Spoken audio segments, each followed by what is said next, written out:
ఇప్పుడు 2 రోజులుగా మా మీద జరుగుతున్న దాడి గురించి ఇవాళ మేము మాట్లాడాలని నిర్ణయించుకొని మాట్లాడుతున్నామండి. ఆ రోజు ఉదయం ఏ రోజైతే ఈ మొత్తం సంఘటన చోటు చేసుకుందో, ఆ రోజు ఉదయం అంబటి రాంబాబు గారు వెంకటేశ్వర స్వామిని దర్శించుకోవడానికి టెంపుల్‌కెళ్లారు మార్నింగ్. దర్శించుకొని తిరిగి వస్తున్న దారిలో అది ఎటువంటి పోస్టర్‌లు చించడానికో, దేనికో వెళ్ళిన కార్యక్రమం కాదండి. దర్శనం చేసుకొని, ముగించుకొని తిరిగి వస్తున్నటువంటి సమయంలో మూకుమ్మడిగా అందరూ దాడి చేసి టీడీపీ కార్యకర్తలు కావచ్చు, వాళ్ళ శ్రేణులు, వాళ్ళ మనుషులు అందరూ ప్రిపేర్డ్‌గా చాలా ముందుగా ప్లానింగ్‌తో రాడ్లు, కర్రలు పట్టుకొని చాలా బహిర్గతంగా ఒక లా అండ్ ఆర్డర్ ఉన్నటువంటి స్టేట్‌లో చాలా బహిర్గతంగా వాటిని పట్టుకొని ఆయన దర్శనం చేసుకొని వెళ్తుండగా ఆయన మీద అటాక్ చేయడం జరిగింది. ఈ అటాక్ చేసే ప్రాసెస్‌లో చాలా దుర్భాషలాడడం, చాలా భయంకరంగా నీచమైన లాంగ్వేజ్ ఉపయోగించి మహిళ మాట్లాడడం ప్రత్యేకించి. అది మీరు చూడొచ్చు వీడియోస్ లో కూడా చాలా సర్క్యులేట్ అవుతుంది సోషల్ మీడియాలో కూడా. చాలా భయంకరంగా ఉందన్నమాట. అదొకసారి మీకు ఒకసారి చూపిస్తాను నేను ఆ వీడియో.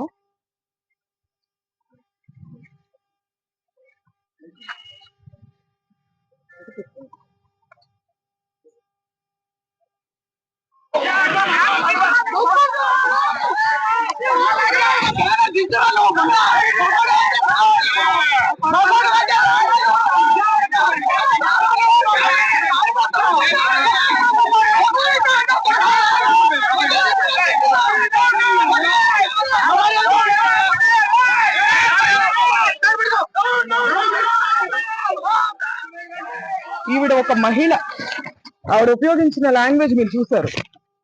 రెచ్చగొట్టి కావాలని ఎటువంటి పదజాలాన్ని ఇవాళ వాళ్ళు ఖండిస్తున్నారో అటువంటి పదజాలాన్ని ముందుగా ప్రథమంగా ఆయన మీద ప్రయోగించి ఆయన్ని రెచ్చగొట్టే ప్రయత్నం చేశారు. ఆ రెచ్చగొట్టిన ఆ హీట్ ఆఫ్ ద మూమెంట్ లో ఆయన ఒక రకంగా రియాక్ట్ అవడం జరిగింది. దాన్ని వెంటనే ప్రెస్ మీట్ పెట్టి, ఇంటికి వచ్చిన వెంటనే కూడా ఆయన ప్రెస్ మీట్ పెట్టి నేను అలా అనుండాల్సింది కాదు అని క్లియర్ గా ఆయన చెప్పారు. నేను అన్నది చంద్రబాబు గారిని కాదు, నేను నా మీద దాడికి వచ్చిన వాళ్ళని నేను అన్నాను. ఆయన ప్రజల చేత ఎన్నికవబడినటువంటి సీఎం, ఆయన అనే ఉద్దేశం నాకు లేదు అని ఆయన వెంటనే చెప్పారు. ఇలా చెప్పే దమ్ము ఎవరికి ఉందండి? ఇంతకు ముందు చంద్రబాబు నాయుడు గారు, నేను రాజకీయాలు మాట్లాడాలని కాదు, నేను ప్రత్యక్ష రాజకీయాల్లో లేను, ఈ సందర్భంలో అది ప్రస్తావించాల్సిన అవసరం ఉంది, దానికి ఒక ప్రాముఖ్యత ఉంది. చంద్రబాబు గారు ఒక పబ్లిక్ మీటింగ్ లో మాట్లాడుతూ జగన్ గారిని ఉద్దేశించి ఆయన ఒక మాట అనడం జరిగింది, నీ పుట్టుకే తప్పుడు పుట్టుక అని. ఇది హీట్ ఆఫ్ ద మూమెంట్ లో అన్న మాట కాదండి, చాలా ప్రిపేర్డ్ గా ఒక పబ్లిక్ మీటింగ్ లో ఆయన దీన్ని మాట్లాడారు. దాని గురించి ఆయన ప్రెస్ మీట్ పెట్టి నేను అలా అనుండాల్సింది కాదని ఎప్పుడైనా చెప్పారా? ఇలాంటి ఎగ్జాంపుల్స్ ఇంకా చాలా ఉన్నాయి. కానీ రాంబాబు గారు చెప్పారు, ఆయన అన్నది హీట్ ఆఫ్ ద మూమెంట్ లో, దాన్ని నేను అలా అనుండాల్సింది కాదని ఆయన చెప్పడం జరిగింది. చెప్పిన తరువాత కూడా నేను లీగల్ కాన్సిక్వెన్సెస్ ఫేస్ చేస్తాను, నేను ఎక్కడే ఉంటాను, నేను ఎక్కడికి పారిపోను అని చెప్పిన తర్వాత కూడా ఒక ప్రజాస్వామ్యంలో, ఒక గవర్నెన్స్, ఒక లా అండ్ ఆర్డర్ ఉన్న స్టేట్ లో పోలీసుని పూర్తిగా నిర్వీర్యం చేసి విపరీతమైన దాడులు చేశారు. ఆయన మీద హత్యాయత్నం చేశారు. కత్తులు, కర్రలు. మా నాన్నగారు ప్రెస్ మీట్ ముగించుకుని ఆఫీస్లోకి వెళ్ళారు. ఇది అందరూ చూశారు అక్కడ. పోలీసులు, ప్రెస్ అందరికీ తెలుసు. ఇంట్లో లేడీస్ మాత్రమే ఉన్నామని కూడా తెలుసు. లేడీస్ ఉన్న ఇంట్లోకి మగవారిని మూకుమ్మడిగా పంపి, ఈ సందర్భంలో నేను గల్లా మాధవి గారిని అడుగుతున్నాను, ఇది మీకు ఏ నైతిక విలువ ఉందని చెప్పి మీరు క్షమాపణ కోరుతున్నారు అంబటి రాంబాబు గారి దగ్గర నుంచి?